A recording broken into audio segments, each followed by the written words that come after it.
We're going to talk about the big M method in this video, and sometimes I cover this and sometimes I don't. But read these rules on how to set up the modified problem, and basically it tells you what to do for every less than or equal to constraint you have, every greater than or equal to constraint you have, and every equal to constraint you have.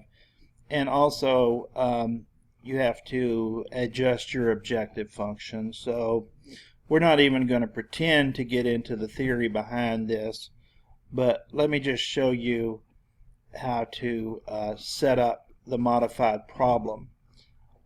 Here is a linear programming model, and notice that I have a greater than constraint. I have a couple of less than constraints. Anytime I say that, I mean or equal to, and I have an equal to constraint. Now, the first thing it says you want to do is get rid of all the negative constants. So here I have a negative, and here I have a negative. So before I do anything, I want to get rid of this negative. So we're going to multiply everything here by -1. And when we do that, of course, it'll change all the signs here, and it will also flip the inequality from less than to greater than. And then here we're going to multiply this by -1 to change that to +15, and again that'll change all the signs and it'll flip the equal sign over. That was a joke. But anyway, it changes the -15 to 15. Okay, now we still haven't set up the modified problem. What you have to do to set up the modified problem is for each less than constraint, you introduce what's called a, for each less than constraint, you introduce a slack variable for each less than constraint, introduce a surplus variable and an artificial variable for each greater than constraint, and an artificial variable for each equal to constraint. Now, I haven't done a lot of research into this, but I'm assuming when we add these variables, it's to make the number of equations and variables work out. So we'll just take a look at what we have to do here. Okay, so I have a greater than constraint, so I have to add, or it doesn't say add, it says introduce, because when you introduce a surplus variable, you actually are taking something away. So for that greater than constraint, I'm going to take away the surplus, because it's just the opposite of less than, right? So we'd have to take something away to make it equal. And then we have to throw in an artificial variable there, but just because it says to. Okay, and so that converts it to an equal to. And then that was, I have another greater than constraint. So let's see here. I have to introduce a second surplus variable, taking away another surplus variable, which forces me to introduce an artificial variable. Now, for each artificial variable entered, we have to add -m times that artificial variable to the objective function. So I've entered 2 so far. So I'm going to add -m times a1 and -m times a2. Alright, let's go to the next constraint. This one's a less than, so nothing really changes here. We just add a slack variable. So we're up to S3 now. So let's add S3 to that to take up the slack. And then on equal to, we just add an artificial variable. So we've already added A1 and A2, so we would add A3. Now, what's true about all of these variables is they all have to be non-negative. They all have to be greater than or equal to 0. Okay, but that's the modified problem. Now, if we were to put this in a tableau, here's what we'd have.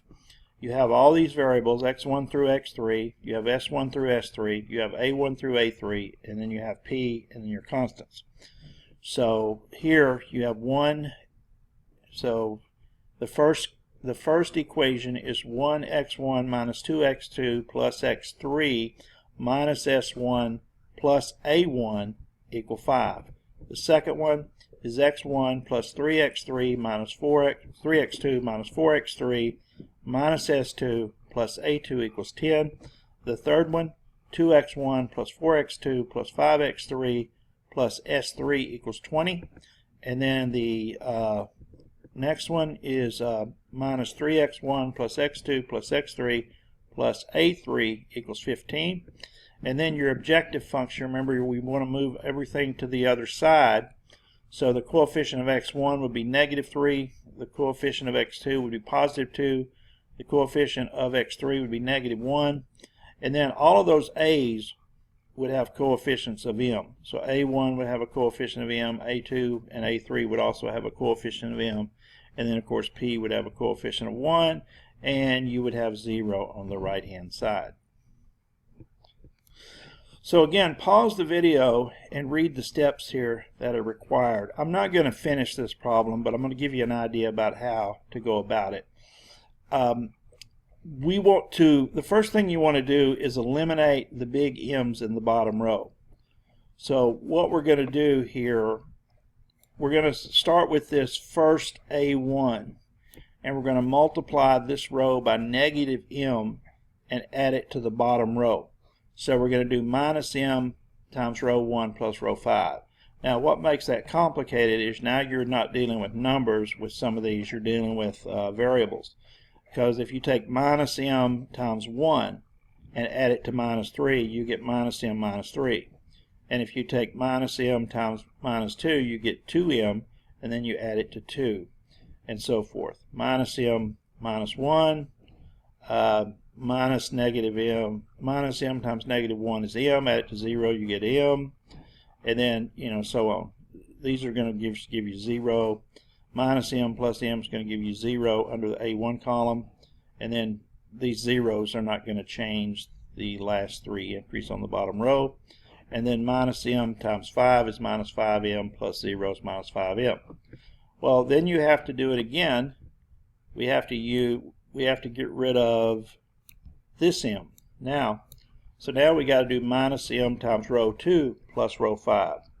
So then we say minus m times this is minus m, and if you add minus m to minus m minus 3, you get minus 2m minus 3. And then if you multiply this by minus m, you get minus 3m, and minus 3m plus 2m is minus m, so you get minus m plus 2, and so forth. So multiply that with minus m, you get 4m, add it to this, you get 3m minus 1, and then this just going to keep that as m, minus m times this plus 0 is minus m, 0 plus 0 is 0, 0 plus 0 is 0, and then minus m plus m is 0, so you get a 0 here, and then you get, these two don't change, m and 1, and then you got minus 10m plus negative 5m, and you get negative 15m. And then one more time, you want to get, let's see, I got a typo in here.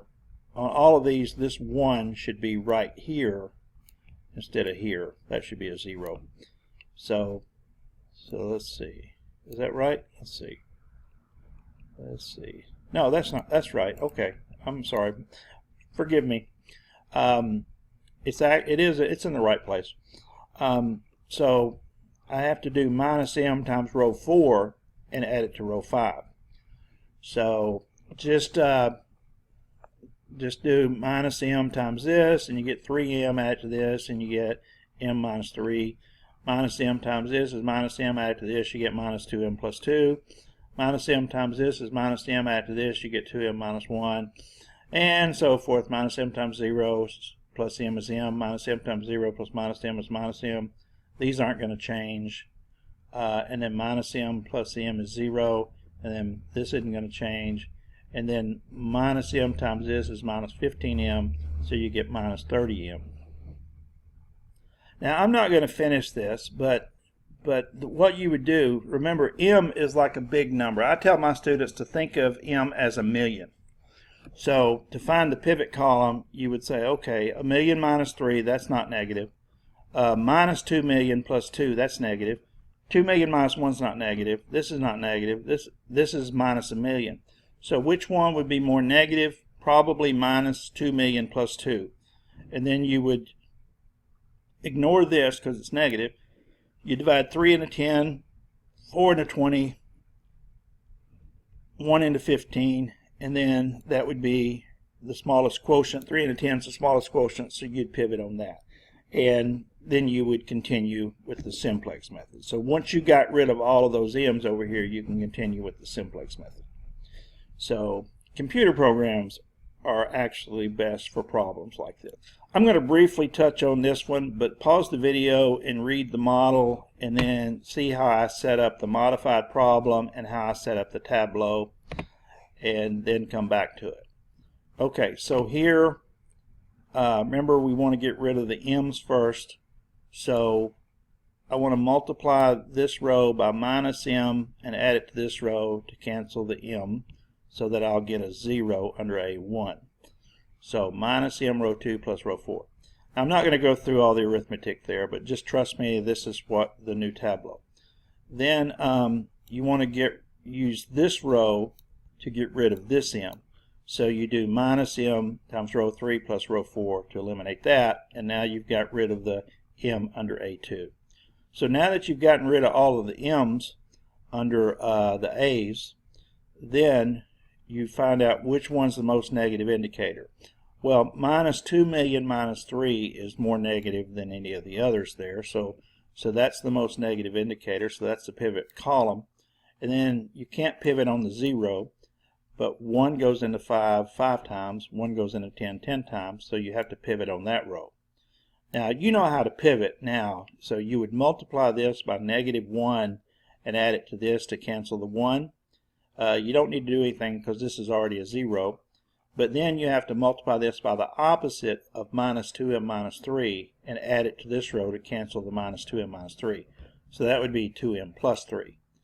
So anyway, you multiply everything by 2m plus 3, and then you add it to this row, and it gives you a 0 under the x3.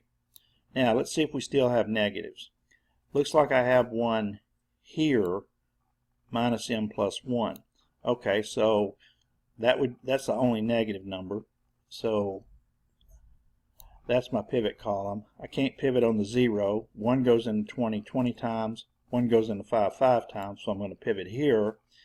So to pivot here, I'm going to do minus row 3 plus row 1 to get rid of that 1. And then the opposite of this would be m minus 1. So I'm going to multiply row 3 by m minus 1 and add it to row 4. And then when I do that, I get this. This is my tableau. Now none of these are negative because remember m is just a big positive number. So none of these are negatives, so I've got my final solution. Now what we know here is that, hang on just a sec. Now it looks like I've got 4 basic variables here.